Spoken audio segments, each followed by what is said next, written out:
Hi all, ഇതൊരു പുതിയ YouTube ചാനലാണ്. പേര് സൂചിപ്പിക്കുന്നത് പോലെ കമ്പ്യൂട്ടർ നെറ്റ്വർക്കിങ്ങിനെ കുറിച്ചാണ് നമ്മളിവിടെ ഡിസ്കസ് ചെയ്യുന്നത്. അല്ലാതെ ഡിജിറ്റൽ മാർക്കറ്റിംഗ് നെറ്റ്വർക്കോ അല്ലെങ്കിൽ മണി ചെയിനോ അങ്ങനത്തെ കാര്യങ്ങളെക്കുറിച്ചൊന്നുമല്ല. നമ്മൾ പ്യുവർലി ഒരു എഡ്യൂക്കേഷണൽ പർപ്പസിന് ആയിട്ടുള്ളൊരു യൂട്യൂബ് ചാനലാണിത്. അതുകൊണ്ട് തന്നെ ഞാനിതൊന്ന് വലിയ പ്രോഫിറ്റ് ഒന്നും എക്സ്പെക്റ്റ് ചെയ്യുന്നില്ല. എനിക്കറിയാവുന്ന കുറച്ച് നോളജ് നിങ്ങളുമായിട്ട് ഷെയർ ചെയ്യുക എന്നുള്ള ഉദ്ദേശം മാത്രമാണ് എനിക്കുള്ളത്. സോ ആർക്കെങ്കിലും ഇതുകൊണ്ട് ഉപകാരപ്പെട്ടാൽ വളരെ നല്ലത് എന്ന് മാത്രമാണ് ഞാൻ വിശ്വസിക്കുന്നത്. കമ്പ്യൂട്ടർ നെറ്റ്വർക്കിനെ കുറിച്ചുള്ള ഒരു ടെക്നിക്കൽ ഡിസ്കഷനാണ് നമ്മളിവിടെ ഉദ്ദേശിക്കുന്നത്. ഇതൊരു വാസ്റ്റ് ആയിട്ടുള്ളൊരു ഡൊമൈനാണ്. കമ്പ്യൂട്ടർ സയൻസ് പഠിച്ചിട്ടുള്ളവർക്ക്, എഞ്ചിനീയറിംഗ് പഠിച്ചിട്ടുള്ളവർക്കും, അതുപോലെ തന്നെ ഡിപ്ലോമ കഴിഞ്ഞിട്ടുള്ളവർക്കും ഇൻ ഫ്യൂച്ചറിൽ കമ്പ്യൂട്ടർ സയൻസിലോട്ട് എൻ്റെ ഫീൽഡ് കമ്പ്യൂട്ടർ സയൻസിലോട്ട് ആക്കണമെന്ന് ആഗ്രഹിക്കുന്നവർക്കൊക്കെ ഇനീഷ്യലി ഒന്ന് കണ്ട് ഇതൊക്കെയാണോ ഞാൻ ആഗ്രഹിക്കുന്ന ഫീൽഡ് എന്ന് മനസ്സിലാക്കാൻ ചിലപ്പോൾ നിങ്ങൾക്ക് ഈ വീഡിയോ ഉപകാരപ്പെട്ടേക്കാം. എവറി ഡേ വീഡിയോ ചെയ്യുമെന്നൊന്നും ഞാൻ പ്രോമിസ് ചെയ്യുന്നില്ല. പക്ഷേ എന്നെക്കൊണ്ട് പറ്റുന്ന സമയങ്ങളിൽ എൻ്റെ ഫ്രീ ടൈമിലൊക്കെ ഞാൻ ചെറിയ ചെറിയ വീഡിയോസൊക്കെ ചെയ്ത് ഇതൊരു ഫുൾ പാക്കേജ് ആക്കി നിങ്ങൾക്ക് തരാൻ ഞാൻ ശ്രമിക്കുന്നതായിരിക്കും. സോ അതുകൊണ്ട് തന്നെ നിങ്ങളിപ്പോൾ എനിക്കറിയാം മൾട്ടിപ്പിൾ കോഴ്സസ് ചെയ്തിട്ട് ജോലിക്ക് വേണ്ടി വെയിറ്റ് ചെയ്യുന്നവരുണ്ടാവും. അതുപോലെ തന്നെ പുതിയതായിട്ട് ഏത് ഡൊമൈൻ തിരഞ്ഞെടുക്കണം എന്ന് ആഗ്രഹിക്കുന്ന അല്ലെങ്കിൽ അതിനെ അന്വേഷിക്കുന്ന കുറേ പേരുണ്ടാവും. സോ നിങ്ങൾക്കെല്ലാം ഈ ഒരു വീഡിയോ കാണുമ്പോൾ ചിലപ്പോൾ ഇതിനെക്കുറിച്ചൊരു കുഞ്ഞൊരു ഐഡിയ കിട്ടും. അത് കഴിഞ്ഞിട്ട് അത് എൻ്റെ ഫ്ലേവർ ആണോ എന്ന് മനസ്സിലാക്കിയിട്ട് അതിലോട്ട് ജമ്പ് ചെയ്യാം. നിങ്ങൾ ഇത് CCNA സെൻറ്ററുകളിലൊക്കെ പോയിട്ട് നിങ്ങൾ പഠിക്കുന്ന കാര്യങ്ങൾ തന്നെ ഒരു ഇൻട്രൊഡക്ഷൻ ബേസിസിൽ നിങ്ങൾക്ക് ഇതിൽ നിന്ന് ഫ്രീ ആയിട്ട് തന്നെ മനസ്സിലാക്കാൻ പറ്റും. പിന്നീട് നിങ്ങൾക്ക് ഓക്കെ ഇതെൻ്റെ ടേസ്റ്റാണ്, ഇതെൻ്റെ ഫീൽഡാണ്, എനിക്കിത് മുന്നോട്ട് കൊണ്ടുപോകാൻ പറ്റും എന്ന് തോന്നുന്നുണ്ടെങ്കിൽ നിങ്ങൾക്ക് വേണമെങ്കിൽ അഡീഷണൽ വേറെ കോഴ്സൊക്കെ പോയി പഠിക്കാം. പക്ഷേ ഒരു കാര്യത്തെക്കുറിച്ച് ഒരു ഗ്രാഹ്യവും ഇല്ലാതെ, ഒരു ഐഡിയ ഇല്ലാതെ പോയി എടുത്ത് ചാടുന്നതിന് മുമ്പ് ഇതുപോലത്തെ വീഡിയോസ്, ഇപ്പോൾ എൻ്റെ തന്നെ കാണണമെന്നൊന്നും ഞാൻ പറയുന്നില്ല, ഒത്തിരി വീഡിയോസ് ഇംഗ്ലീഷ്, ഹിന്ദി, തമിഴ്, മലയാളം എല്ലാ ഭാഷയിലും തന്നെ ഇതുപോലത്തെ വീഡിയോസൊക്കെ ഉണ്ട്. നിങ്ങൾക്ക് അതൊക്കെ റെഫർ ചെയ്തിട്ട് നിങ്ങളുടെ ഡൊമൈൻസൊക്കെ ചൂസ് ചെയ്യാം. സോ ഈ ചാനലിലൂടെ ഇത് ആർക്കൊക്കെ കാണാം എന്നാദ്യം ഞാൻ പറയാം. അതായത് നിങ്ങളൊരു കമ്പ്യൂട്ടർ എഞ്ചിനീയറിംഗ് ഗ്രാജുവേറ്റ് ആണ്, നിങ്ങൾക്ക് ഇപ്പോഴും ജോലിയില്ല, ഏത് ഡൊമൈൻ ചൂസ് ചെയ്യണമെന്ന് ഇപ്പോഴും ഒരു ഐഡിയ ഇല്ല. അങ്ങനെ ഇരിക്കുന്നവർക്ക് ഡെഫിനറ്റ്ലി ഇത് എനിക്ക് സജസ്റ്റ് ചെയ്യാൻ പറ്റും. പിന്നീട് അടുത്ത ആർക്കാന്ന് വെച്ച് കഴിഞ്ഞാൽ നിങ്ങളൊരു +2 സ്റ്റുഡൻ്റ് ആണ്, അല്ലെങ്കിൽ ഒരു 10th സ്റ്റുഡൻ്റ് ആണ്. നിങ്ങൾക്ക് ഇൻ ഫ്യൂച്ചർ നിങ്ങൾക്ക് ഏത് ഡൊമൈൻ, എങ്ങനത്തെ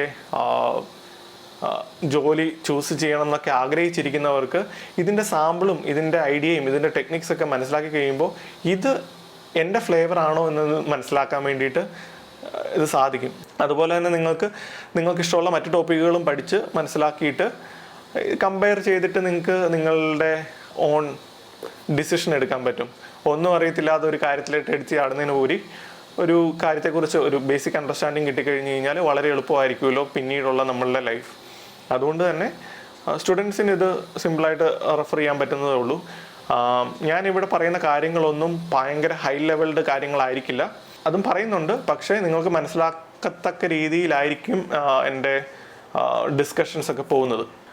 ഇൻ കേസ് അത് മനസ്സിലാവുന്നില്ലെങ്കിൽ നിങ്ങൾക്ക് കമൻസ് വഴി ചോദിക്കാം. എല്ലായ്പ്പോഴും കമൻസ് ഒന്നും ചെക്ക് ചെയ്തിട്ട് ആൻസേഴ്സ് പറയലൊന്നും പോസിബിൾ അല്ല. പക്ഷേ എന്നിരുന്നാലും എന്നെക്കൊണ്ട് പറ്റുന്ന രീതിയിൽ എനിക്ക് ഫ്രീ ടൈം ഉള്ള സമയങ്ങളിലൊക്കെ ഞാൻ നോക്കി പറയുന്നതായിരിക്കും. എന്തൊക്കെ തരത്തിലുള്ള ജോലികളാണ് ഈ കമ്പ്യൂട്ടർ സയൻസ് എഞ്ചിനീയറിംഗ് പാസ്സായവർ അല്ലെങ്കിൽ ഒരു കമ്പ്യൂട്ടർ സയൻസിൽ ഡിപ്ലോമ കഴിഞ്ഞവർ ചെയ്യുന്നത്? നോർമലായിട്ടുള്ളവരെല്ലാവരും ചെയ്യുന്നത് web designing, web developers, application developers, അല്ലെങ്കിൽ ടെസ്റ്റേഴ്സ്, ഇങ്ങനത്തെ കുറച്ച് ജോലികളാണ് ചെയ്യുന്നത്. ഇതിൽ നിന്ന് മാറി നമുക്ക് വേറെ ചെയ്യാൻ പറ്റുന്ന ഒരു ഫീൽഡാണ് നെറ്റ്വർക്കിംഗ്. സോ സെർവർ മാനേജ്മെൻറ്റ്, അതിപ്പോൾ ലിനക്സ് ആവട്ടെ, വിൻഡോസ് ആവട്ടെ, മറ്റേതെങ്കിലും പ്ലാറ്റ്ഫോം ആകട്ടെ, ആ സെർവർ മാനേജ്മെൻറ്റ് ഇതിൻ്റെ ഒരു ഭാഗമാണ്. അതുപോലെ തന്നെ ഇതിനുള്ള ഡേറ്റാസൊക്കെ നമ്മൾ കളക്ട് ചെയ്യുന്ന ഡേറ്റാബേസ്, സ്റ്റോറേജ് മാനേജ്മെൻറ്റ്, ഇതെല്ലാം ഓരോരോ ഡിഫറെൻറ്റ് ടീമാണ്. സോ നമ്മൾ ഈ പഠിക്കുമ്പോൾ നമ്മളിതെല്ലാം കൂടെ വാസ്റ്റായിട്ട് പഠിക്കുന്നുണ്ടെങ്കിലും നമ്മൾ ജോലി ചെയ്യുന്ന സമയങ്ങളിൽ നമുക്ക് ഒരു പർട്ടിക്കുലർ ഡൊമൈൻ നമുക്ക് തിരഞ്ഞെടുക്കാൻ പറ്റണം ഇതിനുള്ളിൽ നിന്ന് തന്നെ. അതായത് ഇപ്പം എനിക്ക് സ്റ്റോറേജിലാണ് കൂടുതൽ ഇൻട്രസ്റ്റ്, സ്റ്റോറേജ് അറേസിനെ കുറിച്ച് മനസ്സിലാക്കാനും അതിൻ്റെ ഇൻഡെപ്ത് ആയിട്ടുള്ള പഠിക്കാനുമാണ് ഇൻട്രസ്റ്റ് എങ്കിൽ അതാണ് പഠിക്കേണ്ടത്. കോഡിങ് ഇഷ്ടപ്പെടുന്നവർക്ക് ഡെവലപ്മെൻറ്റിലായിരിക്കും ബഗ് ഐഡൻറ്റിഫൈ ചെയ്യാൻ പറ്റുക, അതുപോലെ തന്നെ ഇഷ്യൂസസ് പെട്ടെന്ന് റിവ്യൂ ചെയ്യാൻ പറ്റുക. അങ്ങനത്തെ ആൾക്കാർക്കായിരിക്കും ചിലപ്പോൾ ടെസ്റ്റിങ്ങിൽ കൂടുതൽ ശോഭിക്കാൻ പറ്റുക. സോ അതുപോലെ തന്നെ ഈ ഹോസ്റ്റ് ചെയ്തിരിക്കുന്ന ആപ്ലിക്കേഷൻസ് എപ്പോഴും ഒരു സെർവറിലായിരിക്കും. ഈ സെർവർ മാനേജ് ചെയ്യുന്നത് ഒരു ടീമാണ്, അതിനെ സെർവർ ടീം എന്നാണ് പറയുന്നത്. അത് മൾട്ടിപ്പിൾ പ്ലാറ്റ്ഫോംസിൽ നമ്മൾ സെർവേഴ്സ് ബിൽഡ് ചെയ്യാറുണ്ട്. സോ ലിനക്സ്, വിൻഡോസ്, അങ്ങനെ പലതരത്തിലുള്ള പ്ലാറ്റ്ഫോമുകളിൽ. സോ ഈ പ്ലാറ്റ്ഫോം മാനേജ് ചെയ്യാൻ വേണ്ടിയിട്ട് നമ്മൾ സെർവർ കോൺസെൻട്രേറ്റ് ചെയ്ത് പഠിക്കുന്നവരുണ്ട്. സെർവർ എന്ന് പറഞ്ഞാൽ ഒന്നുമില്ല, എന്തെങ്കിലുമൊക്കെ പ്രൊവൈഡ് ചെയ്യുന്ന ആർക്കെങ്കിലും എന്തെങ്കിലും റിക്വസ്റ്റ് വന്നു കഴിഞ്ഞാൽ, ഇപ്പോൾ ഞാൻ ഫേസ്ബുക്ക് ആക്സസ് ചെയ്യുവാണ്, ഞാൻ വീട്ടിലിരുന്ന് എൻ്റെ മൊബൈലിൽ നിന്ന് ഫേസ്ബുക്ക് ആക്സസ് ചെയ്യുമ്പോൾ അതിനകത്തുള്ള പിക്ചേഴ്സും അതിനകത്തുള്ള കണ്ടൻസൊക്കെ എനിക്ക് ലോഡായിട്ട് വരണം. സോ ഈ സാധനം എവിടെയെങ്കിലുമൊക്കെ സ്റ്റോറായിട്ടിരിക്കണ്ടേ. സോ ആ സർവീസ് പ്രൊവൈഡ് ചെയ്യുന്ന ഒരു മെയിൻ യൂണിറ്റാണ് സെർവർ. ആ സെർവറിൽ നിന്ന് ഉപയോഗിക്കുന്ന എൻ്റെ ഡിവൈസ്, ഞാൻ ഉപയോഗിക്കുന്ന എൻ്റെ ചെറിയ ഡിവൈസ്, എൻ്റെ ഫോണാണ് അതിൻ്റെ ക്ലയൻറ്റ്. സോ ഈ ക്ലയൻറ്റ് സെർവർ കമ്മ്യൂണിക്കേഷനാണ് നമുക്കിവിടെ നടക്കുക. സോ ഈ കമ്മ്യൂണിക്കേഷനൊക്കെ നടക്കാൻ വേണ്ടിയിട്ട് നമുക്ക് ഏറ്റവും അത്യാവശ്യമായിട്ടൊരു സാധനം വേണം, അതാണ് നെറ്റ്വർക്ക്. ഇതിപ്പം വീട്ടിൽ നിന്ന് ഞാൻ വേറെ മറ്റ് ഫോണുകളിലോട്ട് കണക്ട് ചെയ്യുമ്പോഴാണെങ്കിലും, അതല്ല കമ്പനികൾ തമ്മിൽ അങ്ങോട്ടും ഇങ്ങോട്ടും അവരുടെ പ്രൈവറ്റ് നെറ്റ്വർക്കിലൂടെ കമ്മ്യൂണിക്കേഷൻ നടത്തുമ്പോഴും, മൂവി നമ്മൾ തിയേറ്ററിൽ റിലീസ് ചെയ്യുമ്പോഴും എല്ലാം ഇപ്പം നെറ്റ്വർക്കിലൂടെയാണ് എല്ലാം പോസിബിൾ ആകുന്നത്. ഈ നെറ്റ്വർക്കിന് തന്നെ വീണ്ടും സബ് കാറ്റഗറീസ് വരുന്നുണ്ട്. നെറ്റ്വർക്കിംഗ് പഠിക്കുന്നവർക്ക് സെക്യൂരിറ്റിയിലോട്ട് പോകാൻ എളുപ്പമാണ്. Security means network security, cloud security, data centre security, ഇതെല്ലാം നമുക്ക് അതിലൂടെ ഈ നെറ്റ്വർക്കിങ്ങിലോട്ട് തിരിയുന്നവർക്ക് ചൂസ് ചെയ്യാൻ പറ്റുന്ന ഓപ്ഷൻസ് ആണ്. നമ്മൾ നെറ്റ്വർക്കിങ്ങിനെ കുറിച്ചാണ് പറഞ്ഞുകൊണ്ടിരുന്നത്. നമുക്ക് നെറ്റ്വർക്കിങ്ങിൽ എന്തൊക്കെ ജോലി സാധ്യതകളുണ്ട്, മൾട്ടിപ്പിൾ ലെവൽസ് ആയിട്ടാണ് ഇത് വർക്ക് ചെയ്യുന്നത് ഞാൻ പറഞ്ഞിരുന്നല്ലോ. അതായത് എല്ലാ കമ്പനികളിലും എല്ലാ പൊസിഷനുകളും എപ്പോഴും സീനിയോറിറ്റിക്കനുസരിച്ചും അതുപോലെ സ്കിൽസിനനുസരിച്ചും നമ്മളുടെ ഡെസിഗ്നേഷൻസ് മാറിക്കൊണ്ടിരിക്കും. നമുക്ക് നെറ്റ്വർക്കിങ്ങിൽ L0, L1, L2, L3, L4 എന്നും പറഞ്ഞിട്ട് മൾട്ടിപ്പിൾ ലെവൽസ് ഓഫ് ഡെസിഗ്നേഷൻസ് ഉണ്ട്.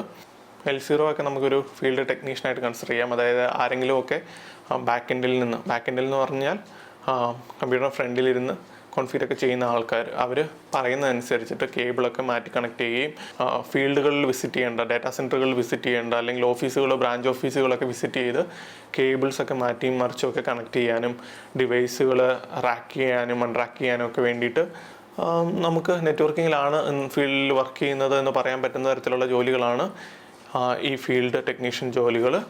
അവർക്ക് എല്ലാത്തിനെക്കുറിച്ചും അറിവുണ്ടാവണമെന്ന് നിർബന്ധമൊന്നുമില്ല, പക്ഷെ അറിവുണ്ടായാൽ മോശമാവുന്നതല്ല.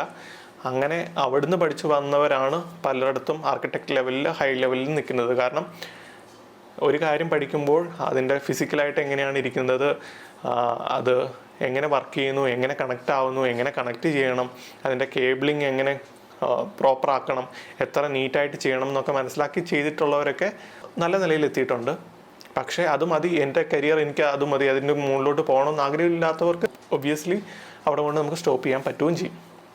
സോ അടുത്ത ലെവൽ എന്ന് പറയുമ്പോൾ ഒരു L1 എന്ന് പറയുമ്പോൾ basic levels of understanding networking ഉറപ്പായിട്ടും വേണം.